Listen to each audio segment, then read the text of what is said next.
Hello বন্ধুরা, study motivation YouTube চ্যানেলে তোমাদের সকলকে স্বাগত। আজকে আমি তোমাদের ক্লাস 3-র ইংলিশ বাটারফ্লাই বইয়ের নো ইয়োর বার্ড লেসনের the peacock and the crane গল্পটি যে রয়েছে, এই গল্পের অনুশীলনীর প্রশ্ন উত্তর করিয়ে দেব। 56 নম্বর পৃষ্ঠা থেকে আজকে শুরু করছি। আমি এই ইংলিশ বাটারফ্লাই বইয়ের আগের পৃষ্ঠাগুলো করে দিয়েছি, ডেসক্রিপশনে লিংক দেওয়া আছে এবং প্লেলিস্টও করে দেওয়া আছে, সেখান থেকে দেখে নিও। অ্যাক্টিভিটি 1-এ দেখো বলেছে put T for true and F for false statements in the given boxes. অর্থাৎ যদি বাক্যটি সঠিক হয় তাহলে ট্রু এর পরিবর্তে টি, এবং যদি বাক্যটি মিথ্যা হয় তাহলে ফলস এর পরিবর্তে এফ বসাতে হবে। 1 ইজ ডান ফর ইউ, একটি তোমার জন্য করে দেওয়া হলো। 1 নম্বরে বলেছে the crane was catching frogs for lunch. সারস পাখিটি তার দুপুরের খাবারের জন্য ব্যাঙ ধরছিল। এটি ফলস, কারণ সারস পাখিটি তার দুপুরের খাবারের জন্য মাছ ধরছিল। Number 2, the peacock lived by the side of a river. ময়ূর কি নদীর তীরে বসবাস করত? এটি ফলস, কারণ ময়ূর লেক বা হ্রদের তীরে বসবাস করত। Number 3, the feathers of the crane were colourless. অর্থাৎ সারস পাখিটির পালকগুলি বর্ণহীন ছিল, মানে কোনো রং ছিল না। এটি ট্রু, এটি সত্য। Number 4, the peacock was sorry for his beauty. ময়ূর কি তার সৌন্দর্যের জন্য দুঃখিত ছিল? এটি ফলস, কারণ ময়ূর তার সৌন্দর্যের জন্য সবসময় গর্ববোধ করত। Number 5, the crane came to live by the lake. সারস পাখি হ্রদের ধারে বসবাস করার জন্য এসেছিল। এটি ট্রু, এটি সত্য। Number 6, the peacock felt ashamed at last.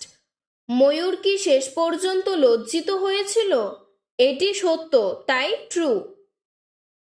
এরপর অ্যাক্টিভিটি 2-তে বলেছে fill in the blanks with the words in the help box.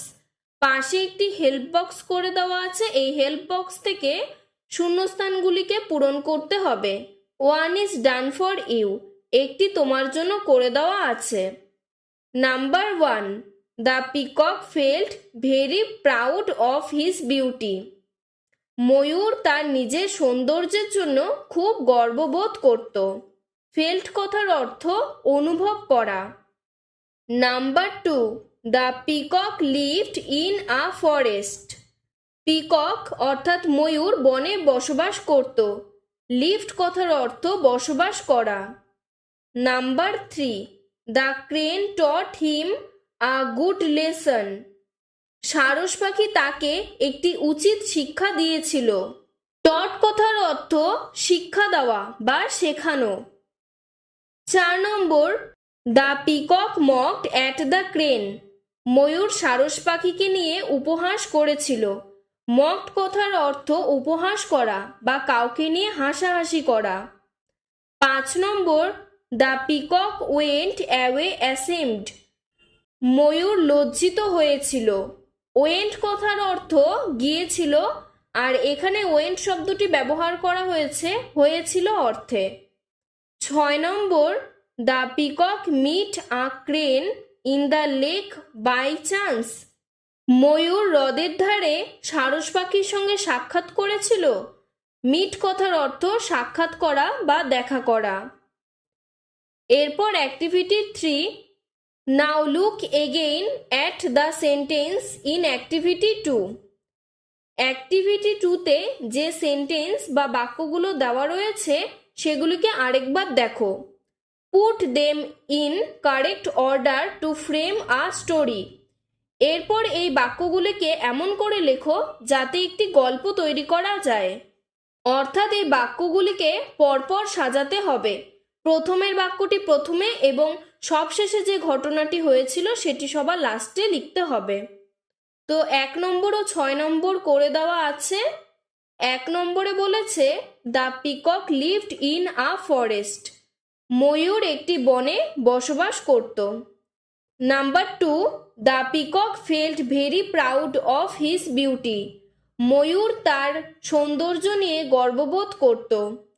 Number 3, the peacock meet a crane in the lake by chance, ময়ূর সারস পাখির সঙ্গে হ্রদের ধারে দেখা করতে গিয়েছিল। Number 4, the peacock mocked at the crane, ময়ূর সারস পাখিকে নিয়ে উপহাস করেছিল বা ময়ূর সারস পাখিকে নিয়ে হাসাহাসি করেছিল।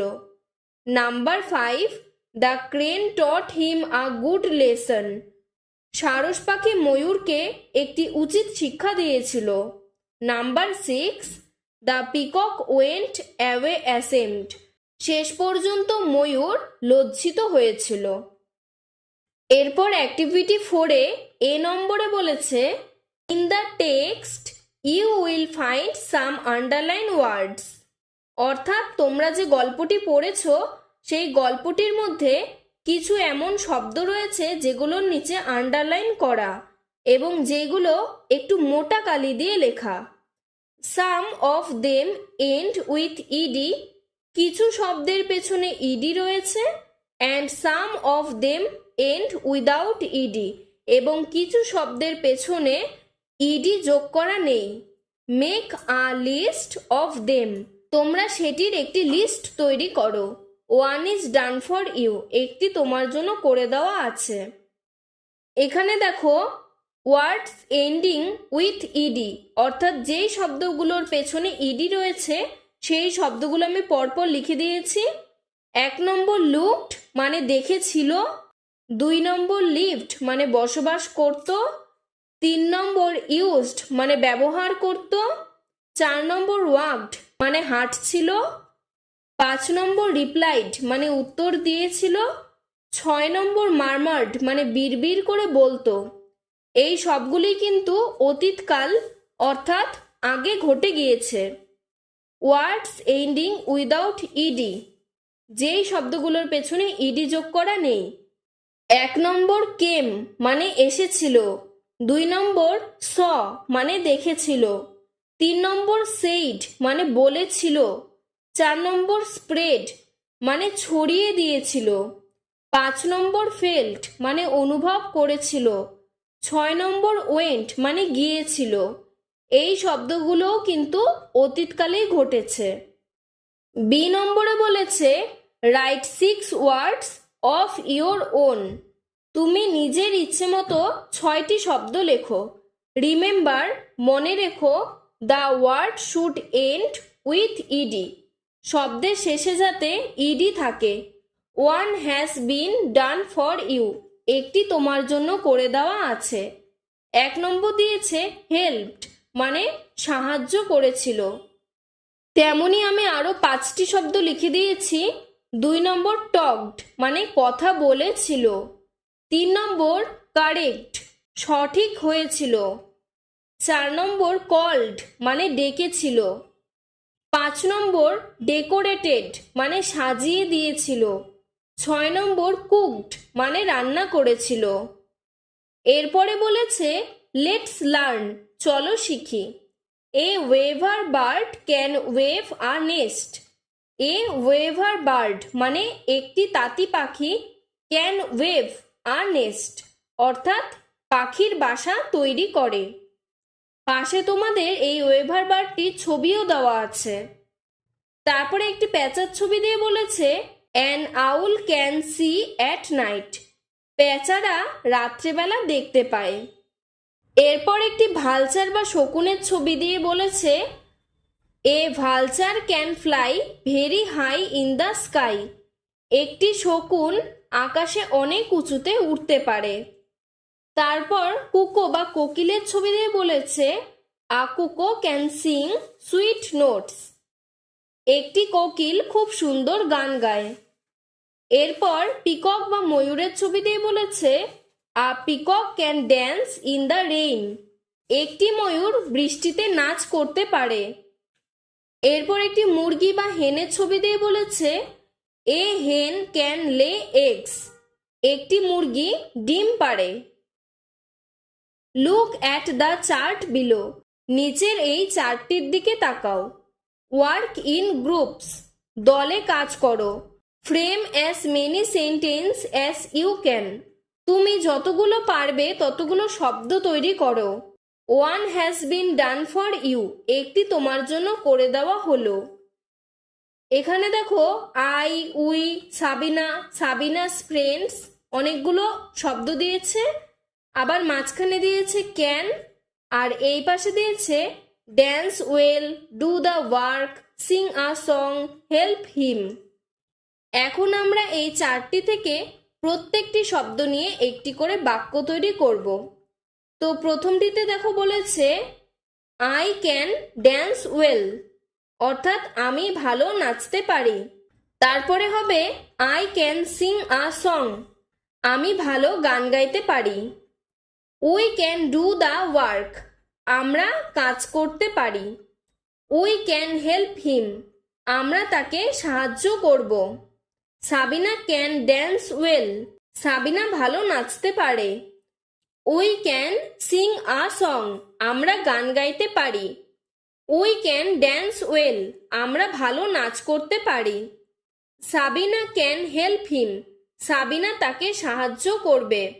Sabinus friend can dance well, সাবিনার বন্ধু ভালো নাচতে পারে।